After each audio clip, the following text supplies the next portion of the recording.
c'est parti pour cette 13e journée, suite et fin au Stade de Flandre de Dunkerque.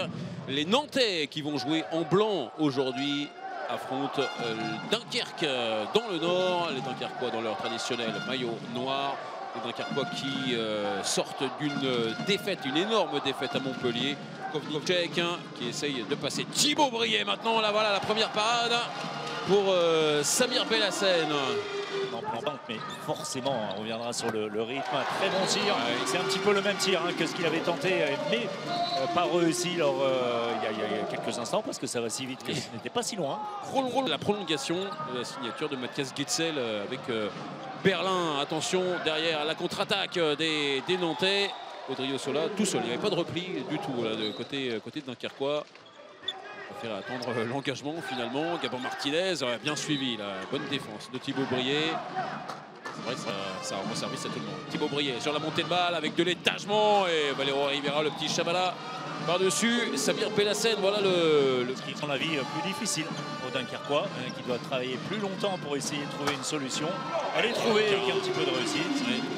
Avec beaucoup d'impact aussi, beaucoup de puissance derrière la montée de balle et décidément beaucoup de problèmes dans le repli pour les Dunkerquois parce que là où Avalanche de Mouges face à Andreas Hoffmann qui est en train de chauffer dans cette première période et là il était du bon côté, c'était trop avec Cornelius Krag, passe beaucoup trop profonde, récupéré par Andreas Hoffmann. Omnicek, il n'y a personne dans le but, évidemment le Slovène l'a vu, bien surgi. 3 arrêts en face pour Andreas Hoffmann et pourtant l'écart est important. Peut-être le 4e, eh bien non, le but de Steve Marie-Joseph. Avec énormément de détente et de la puissance aussi. C'est vraiment ce qu'il dégage, Steve Marie-Joseph sur chacune de ces Thibaut Brié qui est parti. Le croisement, il est bien joué, mais derrière la parade de Samir Belhassen, ça retombe dans les mains de Valero Rivera. Pas de réussite là pour le gardien d'Ankerquois. Le petit passe, c'est qui se trompe. Mais tu vois, Avalanche de Mouges avait tout lu. Derrière la passe Ave Maria qui n'arrivera pas jusqu'à Steve Marie-Joseph. Interception donc pour Thibaut Brié. On en reste là dans cette première période, dans ces 30 premières minutes. Avantage Nantes, avantage net. 18-12 pour le H après 30 minutes. Avec Valentin Kiefer qui a pris la place de Samir Belhassen. C'est parti pour cette seconde période. Avantage Nantes après 30 minutes dans ce duel entre les deux équipes dans cette 13e journée de l'Ekimoli Star League. Les Nantais qui mènent 18-12 face à Dunkerque. Et notamment sur les extérieurs, on passe très peu. Par les extérieurs, on insiste vraiment. Thibaut Brié, quel premier. Une fois, deux fois. La récupération de Tom Pelayo, il n'y a pas de faute.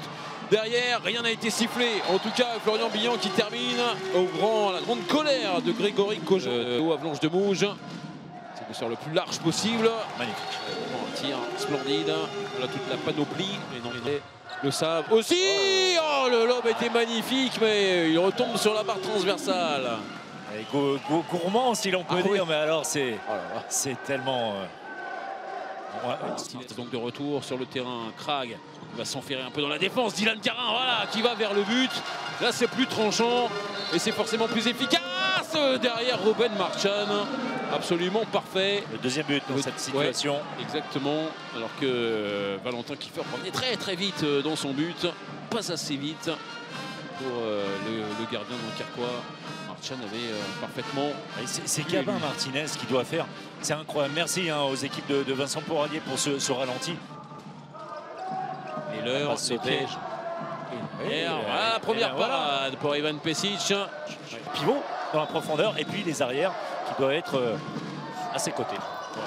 Il a bien bougé sur la feinte, Ivan Pesic. Également. Non, mais Monsieur Bola n'est pas du tout tombé dans le piège. Attention s'ils étaient un peu en zone. Et porté là derrière, il n'avait absolument aucun élan. Il a mis le ballon au ras du visage de Valentin Kiefer. L'effort de Marchand. Oh, la zone. Perdu par Makeda, récupéré par Krag qui va rejouer avec Dylan Tossin qui va venir s'imposer. Et les Dunkerquois qui grignotent leur retard. Il n'y a plus que 5 buts. Encore, vous le voyez, 25 secondes. Qui est parti. Et une nouvelle fois de l'autre côté. Cornelius Krag avec un tir peut-être qu'aurait dû stopper Ivan Pesic parce que là il est vraiment sur la trajectoire.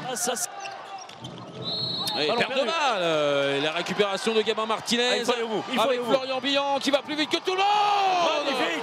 Et qui va venir marquer sur ce tir coin long qui est parti. Le dribble. Il y aura 2 minutes. Le but derrière. Il y aura 2 minutes pour Cornel Nadji, mais il y a but surtout hein, pour Thibaut Brié malgré ce dans un dernier quart d'heure un peu cafouilleux. Côté nantais, Gabin Martinez avec Cornelius Krag, le dernier tir passera au-dessus. On va en rester là donc avec cette victoire du H, mais victoire difficile sur le terrain de Dunkerque, 32-29.